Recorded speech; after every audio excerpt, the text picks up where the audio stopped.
Sasuke's main weapons are his eye, and after receiving Hagoromo's chakra, Sasuke's left Sharingan evolved into a Rinnegan. But not just that, Sasuke's Rinnegan has some unique traits compared to others who have possessed it, integrating the Mangekyo techniques in it, plus the numerous abilities that put Sasuke up there with the Otsutsuki in terms of sheer power. He even goes as far as turning his own Susanoo into a Jinchuriki, as if having a giant spectral being that can cut mountains in half wasn't OP already, but he lost it.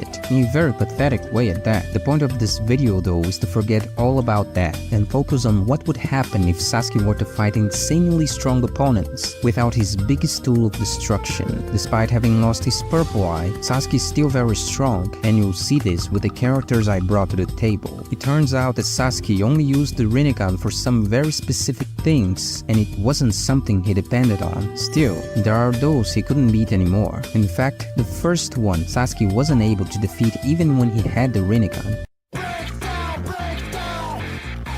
Sasuke and Gaara teamed up to defeat Urashiki, but even so, the two were defeated when all that time travel stuff happened. Urashiki even humiliated Sasuke, climbed on top of him as if he were a ladder or something, and kicked the crap out of him. It was horrible to see, just ridiculous. This guy has a very strong power that practically makes him immune to any attack attempt, since he can see the best way to avoid an attack, and in case things get too complicated, Urashiki can always opt to use his chicken mode. His signature skill was to create a flexible fishing rod of chakra that he can use to manifest an extendable thread and fishing hook which he could launch a barrage of. He could pierce through strong defenses and bodies to extract chakra residing in his target and store it within his gourd. From the latter, Urashiki can replicate any of the techniques that the chakra's owner can perform. From Gaara's chakra, from Kurama's chakra, he could accelerate healing from injuries with no lingering signs. Apart from that, he can absorb ninjutsu, and if Sasuke is hooked by him, which has happened a few times, it's pretty much over without a Rinnegan. Those hooks from Urashiki take away a lot of the person's strength, and we've seen what happened to Sasuke after being hooked twice. Urashiki should take this with a medium to high difficulty.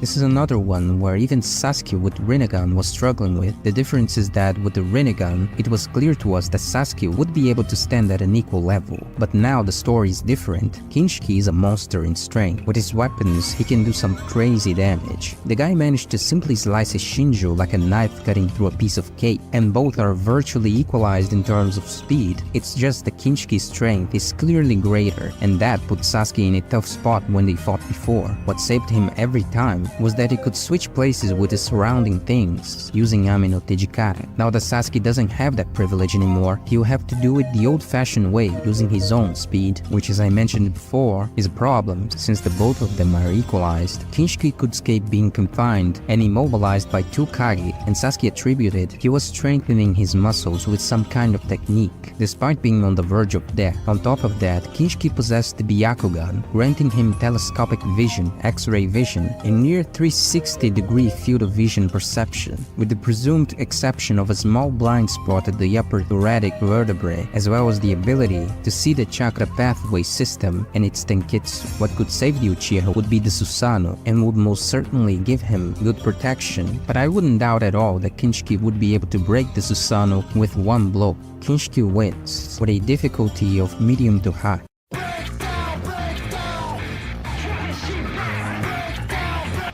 Alright, this one would be a good fight with Sasuke with the Rinnegan, but now without it, it's difficult for our Uchiha. The problem is that Toneri has absurd firepower. His Tensei gun mode gives him a bunch of powers, such as the ability to make a Gundodama machine gun that would definitely be a pain for Sasuke to handle. Upon activating his Tensei gun chakra mode, granting him all 5 nature transformations, as well as yin-yang and yin-yang release, he can use this power both offensively and defensively, and attacks by infusing them with his chakra, he can rapidly spin them to create a massive vortex, and combine them into a giant golden sword of chakra,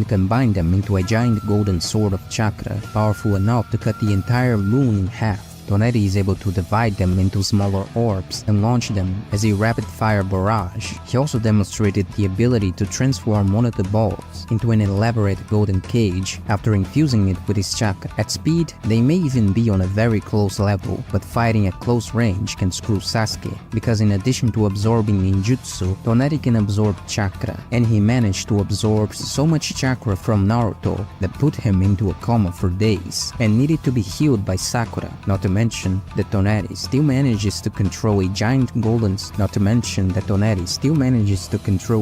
stone golem that could take on Kurama. So in a fight, probably Toneri would get the better of Sasuke and win with medium to high difficulty.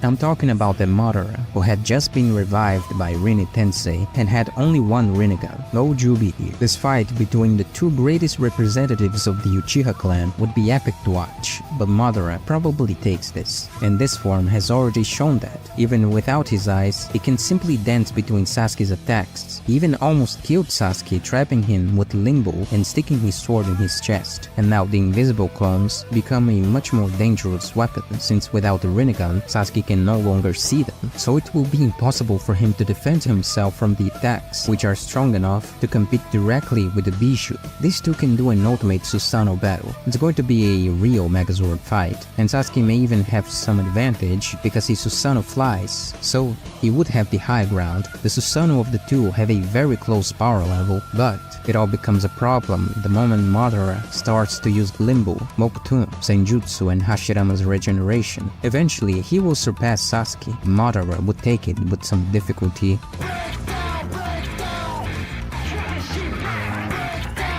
Hashirama is fully capable of fighting Sasuke. After all, Madara was his biggest rival. He's faced something very similar to Sasuke's greatest weapon, which is the perfect Susanoo. He can summon the entire Amazon to hit Sasuke from all directions at once. With all the simultaneous strikes, Sasuke can take it, and because of his large chakra reserves, Hashirama could use Senjutsu and enter Sage Mode, a feat he could perform instantaneously. While it is not known where he learned it, Hashirama proved formidable in its usage, riding about on his wood techniques as a mean to be mobile in battle, while maintaining the stillness of oneself needed to continue building up natural energy to keep this mode activated. Hashirama could perform powerful seals to bind targets, even those as large as the 10 tails, and the Sage Mode chakra would also greatly augment his wood release, causing his constructs to become considerably larger and more dangerous, as seen with his largest creation. The Sage Art would release through several thousand hands. By using it to deliver an enormous barrage of punches, it could easily strip Susanoo from the 9 tails, plus was chiefly responsible for the formation of the Valley of the End. Sasuke can try to use Amaterasu to burn Hashirama's Mokutun Jutsu, but it's very easy for the first Hokage to simply make another forest appear out of nowhere and put Sasuke in another complicated situation. Remembering that Hashirama can make wooden golems that can absorb chakra, the first Hokage would take this fight with around the same difficulty as it did Madara. And that's it for today's video. If you enjoyed it, don't forget to leave a like on this video and subscribe to the channel. Also, don't forget to hit the bell to get notified whenever I post a new video. With that being said, thank you for watching this video, and I'll see you in the next one.